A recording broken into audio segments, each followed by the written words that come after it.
इस साखी ने संगत को रोने के लिए मजबूर कर दिया। गुरु प्यारी साध संगत जी, राधा स्वामी जी। साध संगत जी, एक अंधा व्यक्ति डेरा ब्यास में आया। उसकी वहां पर कुछ सेवादारों से मुलाकात हुई और एक सेवादार ने उस व्यक्ति को पंडाल में ले जाकर बैठा दिया। उसने बाबा जी का पूरा सत्संग सुना और सत्संग सुनने के बाद वह उस सेवादार को कहने लगा कि मुझे आपके गुरु से मिलना है, कृपया आप अपने गुरु से मुझे मिलाएं। उस सेवादार ने कहा, आज आप उनसे नहीं मिल सकते। आप ऐसा करें, आज रात यहीं रुक जाएं, कल का सत्संग सुनकर ही जाएं। आज रात आप मेरे पास ही रह सकते हैं। उस अंधे व्यक्ति ने वैसा ही किया। अगले दिन फिर वह सत्संग सुनने पंडाल में गया। उस सेवादार ने उस अंधे व्यक्ति को पंडाल के साइड में बैठा दिया। उसने वह सत्संग भी महाराज जी का सुना और उस सत्संग में भी महाराज जी ने नामदान की अहमियत बताई। तो उसके अंदर तड़प लग गई कि मुझे भी नामदान लेना है। वह सत्संग सुनते सुनते रो रहा था।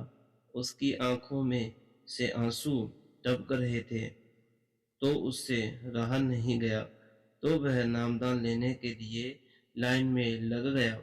तो सेवादारों ने उसे निकाल दिया और कहा कि आपकी आंखों की ज्योति नहीं है, इसलिए आपको नामदान नहीं दिया जा सकता। उस अंधे व्यक्ति ने कहा कि अगर ऐसा है तो मुझे अपने गुरुजी से मिलाएं, मुझे उनसे बात करनी है। बाबा जी के सामने पेश किया गया तो महाराज जी ने भी यही कहा। तो उस अंधे व्यक्ति ने कहा कि फिर ऐसा करो, जहां पर मुझे नामदान मिल सकता है वहां पर मुझे भेज दो। महाराज जी ने उसकी यह बात सुनकर उन सेवादारों को कहा कि भाई, इसे पीछे ले जाकर बैठा दो। वैसा ही किया गया, उसे पीछे जाकर बैठा दिया गया। जब बाबा जी ने सभी सेवादारों को नामदान दिया तो आखिर में उसे कहा, भाई उठ खड़ा हो। वह खड़ा हो गया और उसे कहा कि मेरी तरफ देख, यह चेहरा देख, तेरे काम आएगा। जब उसने आंख उठाकर देखी तो उसकी आंखों की ज्योति आ गई। उसने महाराज जी को देखा। महाराज जी ने कुछ वक्त के लिए उसे आंखों की ज्योति दे दी। और संगत जी, जो गुरु बाहर की ज्योति दे सकता है, अंदरूनी ज्योति भी दे सकता है। कुछ अभ्यास करने के बाद वह अंधा व्यक्ति ज्ञान को प्राप्त हुआ। उसकी अंदर की आंख भी खुल गई। उसने सब जान लिया। तो जब वह एक बार महाराज जी का सत्संग सुनने दोबारा डेरा ब्यास में आया तो सत्संग सुनते सुनते बीच में खड़ा हो गया और कहने लगा, महाराज जी, मुझे आपसे अर्जी करनी है, कृपया मेरी बात सुने। महाराज जी ने कहा कि भाई, इतनी जल्दी क्या है, बैठ जा। लेकिन कुछ देर बाद वह फिर खड़ा हो गया और कहने लगा, महाराज जी, रहा नहीं जाता, मुझे बात करनी है। महाराज जी ने कहा कि ले भाई, चला ले जो तुझे बंदूक चलानी है।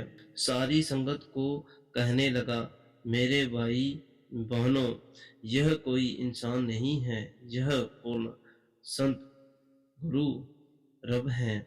इंसान मत समझना। मैं आपको अपनी कहानी बताता हूँ।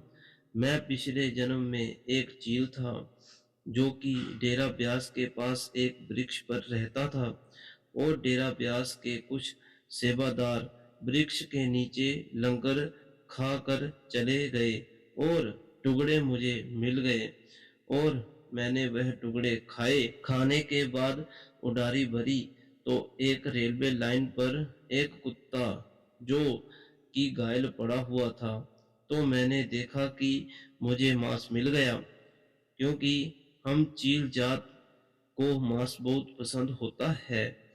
तो मैंने सबसे पहले उसकी आंखें खाई। इसके कारण मुझे इस जन्म में आंखों की ज्योति नहीं मिली, लेकिन मेरे सद्गुरु ने मुझे सब दे दिया जो मुझे चाहिए था। मेरे वीर भाइयों, यह कोई आम इंसान नहीं, यह रब है। इनको तुम इंसान मत समझना। गुरु प्यारी साध संगत जी, हम आपके लिए ऐसी ही रूहानी साखियां लेकर आते हैं। कृपया हमारे चैनल को लाइक शेयर सब्सक्राइब जरूर करें। राधा स्वामी जी।